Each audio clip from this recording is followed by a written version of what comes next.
A noite nós está lançando nosso projeto Let's Rise Together, Let's Strive Together, que é projeto de programa de Banco Bibabario de sede Aruba. A noite nós temos informação eigenlijk Youth Entrepreneurship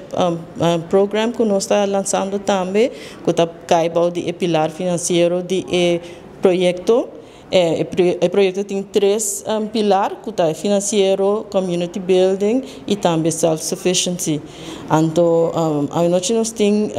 nossos membros na mesa que está pillar leaders que está liderar diferente dos três pilares que está dando informação de nang de parte na kunang tá by atividade na kunang tá by asibau de projeto e também nós tem projeto de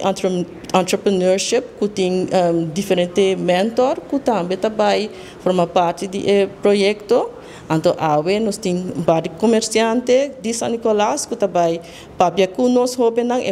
que por bem a noite para sign up para o projeto. Então, não tá informação de mentor e também vários comerciantes over de trajetória da comunidade de São Nicolás. O evento aqui nós queremos informar o povo de Aruba e de São Nicolás com o Sunrise City Coconut Collective Day e nós estamos ativos com o nosso projeto é prometo de par de projetos que nós estamos bezig com que está seguindo outro ano, então bem join nós temos outro projeto, 29 de novembro, nós temos workshop grande que está tomando lugar e dia 6 de dezembro nós temos São Nicolás Cleanup Day, que nós estamos chamando toda a gente de São Nicolás para vir join nós tem esse. Mijn naam is Natalie Richardson. Met de pillar leads en in dit geval met de pillar lead die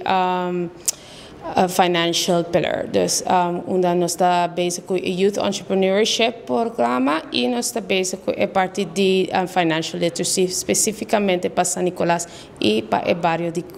Pariba de Brug.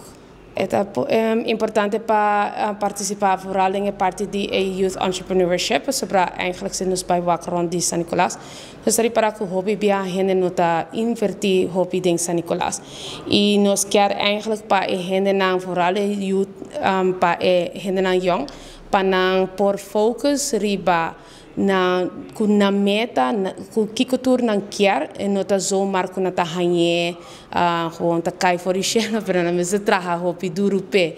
and sei ta eigenlijk nos meta pasia nang tore hermet nang compa llega na algo que está na mente que está na sonho para fazer de uma realidade. Nós loquear para ter mais programas na cena, nós começar com essa que é Banco Bibabario projeto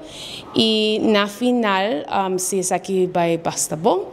successful, agora é nós por invertir e vai que nós me direita para nós por fazer mais successful e vai invertir danger e pouco a pouco nós vai crescer não somente para São Nicolás, mas também mais gente para ir para